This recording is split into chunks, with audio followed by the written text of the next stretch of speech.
আপনি কি জানেন ডিজিটাল ডিটক্স কি? আসুন আজ আমরা জেনে নিই। প্রযুক্তি অবিশ্বাস্য এবং জীবনের প্রতিটি ক্ষেত্রেই এর বিশাল সুবিধা রয়েছে।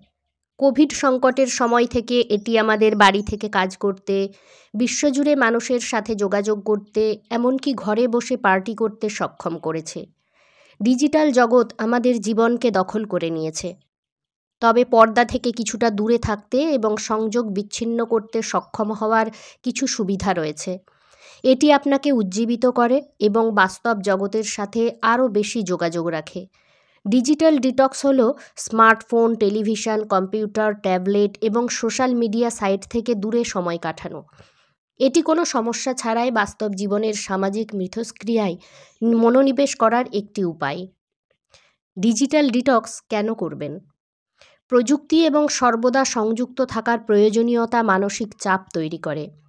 ডিজিটাল ডিভাইসগুলি ঘুমের ব্যাঘাত ঘটায় বলে জানা যায়। তবুও লোকেরা বিছানায় সোশ্যাল মিডিয়ায় 1 ঘন্টা বা তারও বেশি সময় ব্যয় করে। ক্রমাগত সংযোগ কাজ ও জীবনের ভারসাম্যকে প্রভাবিত করে। সামাজিক তুলনা আপনাকে আরও অসন্তুষ্ট করে তোলে। আপনি যখন ফেসবুক বা ইনস্টাগ্রামে পোস্ট দেখেন, তখন আপনি ভাবেন যে অন্যদের জীবন আরও ভালো, আরও উত্তেজনাপূর্ণ। তাই আরও ভালো হওয়ার লক্ষ্যে আপনি আপনার ডিভাইসগুলিতে আসক্ত হন। ডিজিটাল সময় পরিবারের সাথে সুস্থ মিথস্ক্রিয়ার সময় কেড়ে নেয়। ডিজিটাল ডিটক্স মানে ডিভাইস থেকে সম্পূর্ণ বিচ্ছিন্নতা নয়। এর অর্থ হলো সীমানা নির্ধারণ করা এবং নিশ্চিত করা যে সেগুলি আপনার ক্ষতি করার পরিবর্তে উপকার করে। বিশেষ করে খাবারের সময়, কাজের সময়, বন্ধুবান্ধব বা পরিবারের সাথে থাকাকালীন এবং ঘুমোতে যাওয়ার আগে আপনার ডিভাইসের ব্যবহার সীমিত করুন। বিজ্ঞপ্তি বন্ধ করা এবং ফোন সাইলেন্ট বা বিমান মোডে রাখা এই ডিটক্সে সাহায্য করে। ডিটক্স থেকে মুক্ত সময়কে গঠনমূলকভাবে ব্যবহার করুন। প্রতিদিন ঘরে এবং বাইরে ব্যায়ামের জন্য একটি সময় রাখুন। ঘুমানোর সময় ফোনে সফট কপি বই পড়ার পরিবর্তে হার্ড কপি বই পড়ুন, কারণ এতে ঘুম আসে। কিছু দেখার চেয়ে গান শুনুন, নিজের সাথে সময় কাটান। গ্যাজেট থেকে দূরে থাকুন। রান্না, গান বা ছবি আঁকার মতো শখ গড়ে তুলুন। গুরুত্বপূর্ণ বিষয় হলো, আপনি কি যন্ত্রের দাস, নাকি আপনি সেগুলোর ওপর আধিপত্য বিস্তার করছেন? বস্তু থেকে নিজের ওপর আধিপত্য বিস্তার করুন। এটি বুদ্ধির ব্যবহারের মাধ্যমে করা হয়। বুদ্ধি আপনার ব্যক্তিত্বের নিয়ন্ত্রক হওয়া উচিত। আপনার মনের ইচ্ছা ইন্দ্রিয়ের আকাঙ্ক্ষা নয়। বুদ্ধির বিকাশ ঘটান। বুদ্ধি আমাদের বিশ্বজয় করতে সক্ষম করেছে। এটি আমাদের অভ্যন্তরীণ জগৎকেও জয় করতে সাহায্য করতে পারে। আত্ম-উন্নতি, আত্মবিকাশ এবং আত্মসমৃদ্ধিতে বিনিয়োগ করুন।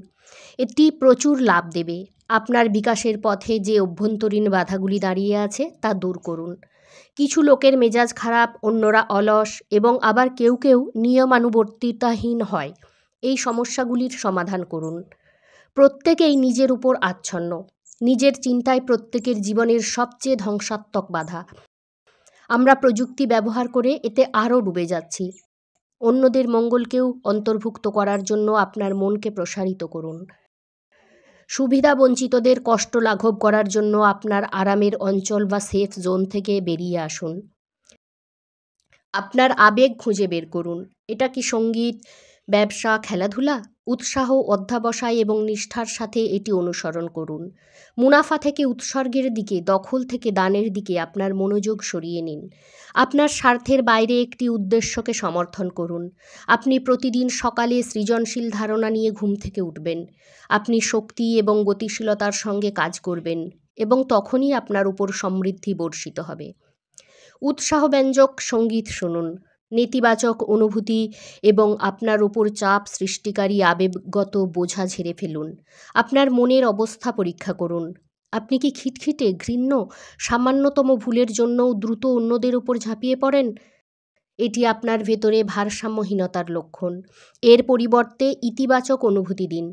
আপনি হালকা এবং সুখী বোধ করবেন। আপনাকে যা দেওয়া হয়েছে, যে সুযোগ সুবিধাগুলো আপনি পান, সেগুলো সম্পর্কে সচেতন থাকুন। সেগুলোর জন্য কৃতজ্ঞ থাকুন। সেই অদৃশ্য অজানা শক্তিকে অনেক ধন্যবাদ জানান যে আপনাকে এত কিছু দিয়েছে। প্রাচুর্য বা বঞ্চনা হলো একটি মনের অবস্থা। আপনার বস্তুগত সম্পদের সাথে এর কোনো সম্পর্ক নেই। আপনি বিশ্বের সবচেয়ে ধনী ব্যক্তিদের মধ্যে একজন হতে পারেন এবং বঞ্চিত বোধ করতে পারেন।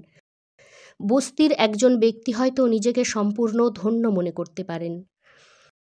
পৃথিবী এবং সব কিছুই ক্ষণস্থায়ী, আসে এবং যায়। ক্ষণস্থায়ী ঘটনার মধ্যে এবং তার মধ্যে দিয়ে স্থায়িত্বের সন্ধান করুন। তবেই আপনি সত্যিকারের অর্থে নিরাপদ থাকবেন এবং আপনি পৃথিবী উপভোগ করবেন। আপনি পৃথিবীতে থাকবেন কিন্তু এর থেকে স্বাধীন থাকবেন। তাই যদি আপনার জীবনে কোনো সুনির্দিষ্ট লক্ষ্য থাকে, তখন আপনার কাছে ডিজিটাল ডিভাইসের জন্য সময় থাকে না। আপনি সেগুলো আপনার পতনের জন্য নয়, আপনার উপকারের জন্য ব্যবহার করুন। অভ্যন্তরীণ সমৃদ্ধি এবং প্রযুক্তির সুবিধার মাধ্যমে আপনি একজন অবিশ্বাস্যভাবে সফল ব্যক্তি হয়ে উঠুন। আপনি ভারসাম্যপূর্ণ এবং সুখী, এবং আপনি আপনার সম্ভাবনার দিকে এগিয়ে যান। ধন্যবাদ।